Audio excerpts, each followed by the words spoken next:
Assalamualaikum warahmatullahi wabarakatuh. Yang saya hormati Ibu Weni Suciani selaku penguji sidang PKL. Yang saya hormati Ibu Dewi Kristina selaku pembimbing PKL. Perkenalkan, nama saya Irma Rismaya dari kelas 11 akuntansi 2. Saya akan mempresentasikan hasil kegiatan PKL saya. Latar belakang PKL. Praktik kerja lapangan adalah sebuah pelatihan dan pembelajaran yang dilaksanakan di dunia industri yang relevan dengan kompetensi keahlian yang dimiliki masing-masing. Dalam upaya meningkatkan mutu sekolah menengah kejuruan dan menambah bekal untuk masa-masa mendatang guna memasuki dunia kerja yang semakin banyak serta ketat dalam persaingannya. Dengan adanya praktik kerja lapangan ini, siswa dan siswi dapat mengasah dan mengimplementasikan pelajaran yang didapat di sekolah langsung ke dunia kerja. PT Sarana Pancakarya Nusa berlokasi di Jalan Terusan Kopo nomor 663 sampai 641 kilometer 13 Pangauban, Katapang, Bandung, Jawa Barat.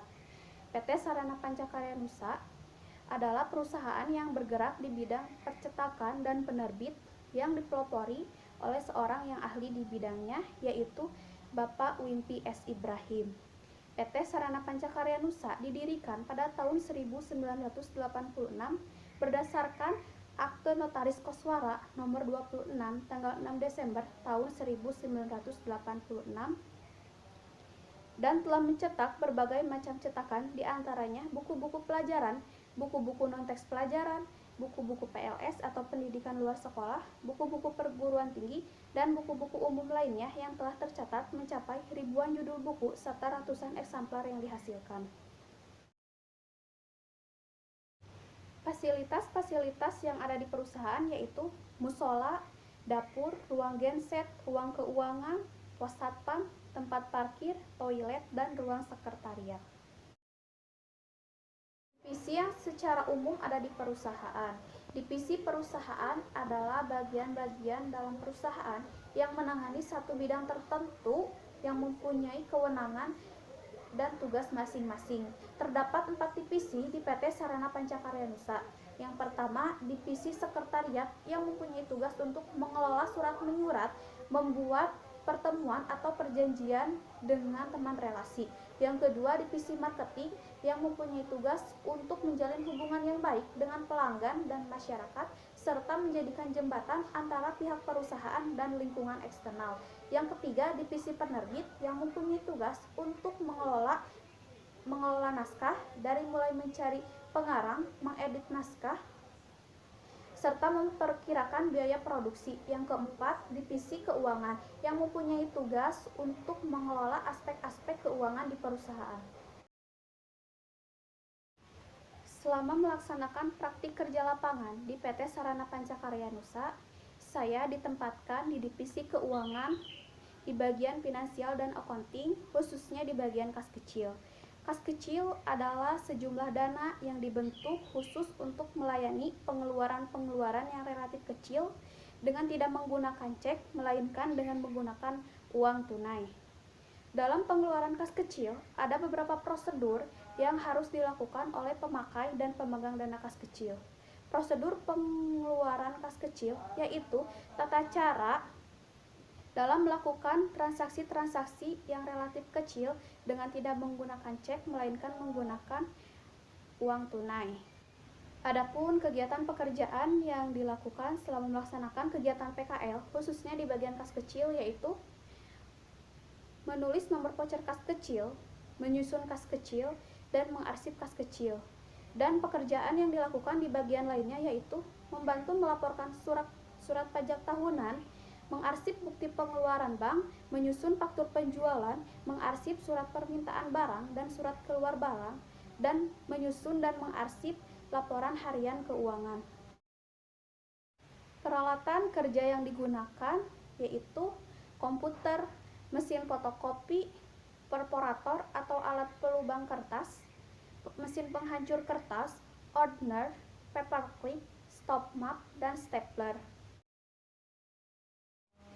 Standar operasional prosedur pengeluaran kas kecil pada PT Sarana Pancakarya Nusa, yaitu yang pertama, pemakai dana kas kecil atau tiap-tiap divisi mengisi formulir permohonan kas kecil sebanyak 2 rangkap. Kemudian formulir tersebut harus ditandatangani dan disetujui oleh pihak yang berwenang seperti direktur atau kepala bagian-bagian tiap divisi. Kemudian formulir tersebut diserahkan kepada pemegang dana kas kecil untuk selanjutnya ditandatangani dan diperiksa oleh manajer keuangan. Setelah itu, pemegang dana kas kecil menyerahkan sejumlah uang kepada pemakai dana kas kecil, dan pemakai dana kas kecil harus mengumpulkan bukti-bukti pengeluaran sebagai bukti-bukti pendukung pengeluaran kas kecil. Kemudian, pemegang dana kas kecil menerima bukti pengeluaran tersebut dan melakukan perhitungan terhadap dana kas yang dikeluarkan. Apabila dana kas kecil yang dikeluarkan lebih, maka sisanya harus dikembalikan kepada pemegang dana kas kecil, dan apabila dana kas yang dikeluarkan kurang, maka sisa kekurangannya akan diberikan oleh pemegang dana kas kecil. Dan yang terakhir, bukti pengeluaran tersebut diarsip dan diinput ke dalam sistem. Kendala yang dialami selama melakukan kegiatan PKL, yaitu yang pertama, terkadang saya merasa bingung ketika diberikan suatu pekerjaan oleh pembimbing atau staf karyawan yang lainnya. Yang kedua, kurangnya ketelitian pada saat menuliskan nomor voucher kas kecil. Yang ketiga, kurangnya pengetahuan bagaimana penggunaan alat-alat kantor yang ada di perusahaan. Dan yang keempat, kurangnya ketelitian pada saat pengarsipan faktur pajak penjualan kas kecil dan mengarsipkan kas bank. Dari kendala-kendala tersebut, adapun pemecahan masalahnya, yaitu yang pertama, lebih sering bertanya kepada pembimbing terkait pekerjaan yang diberikan. Yang kedua, melakukan pengecekan ulang kas kecil sebelum diserahkan kepada pemegang dana kas kecil. Yang ketiga, lebih teliti dalam melakukan suatu pekerjaan dan tidak tergesa-gesa. Kesimpulannya, yang pertama, selama melaksanakan kegiatan PKL di PT Sarana Pancakarya Nusa, saya dapat mengetahui bagaimana prosedur pengeluaran kas kecil pada perusahaan. Yang kedua, saya mendapatkan ilmu bagaimana cara mengarsipkan berkas dengan baik dan benar. Yang ketiga, bahwa sikap dan etika yang baik ketika bekerja adalah hal yang paling terpenting dalam dunia kerja. Karena dengan sikap dan etika yang baik akan membawa kontribusi yang baik untuk instansi. Yang keempat, saya dapat mengetahui bagaimana dunia kerja yang sesungguhnya, terutama di bagian akuntansi dan keuangan. Dan yang terakhir, saya dapat mengetahui bagaimana penggunaan alat-alat kantor pada suatu perusahaan.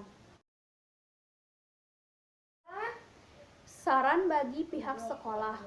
Yang pertama, diharapkan pihak sekolah lebih meningkatkan lagi dalam memberi pembekalan materi PKL agar siswa lebih optimal dalam melaksanakan kegiatan PKL.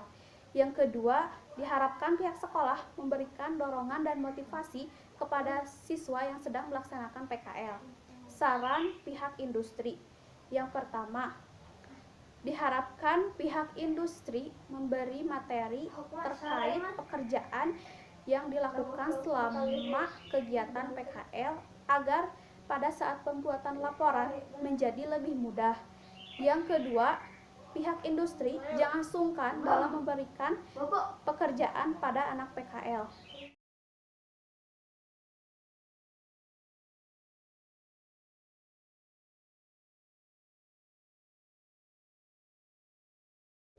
Sekian presentasi dari saya. Mohon maaf apabila ada kesalahan. Wassalamualaikum warahmatullahi wabarakatuh.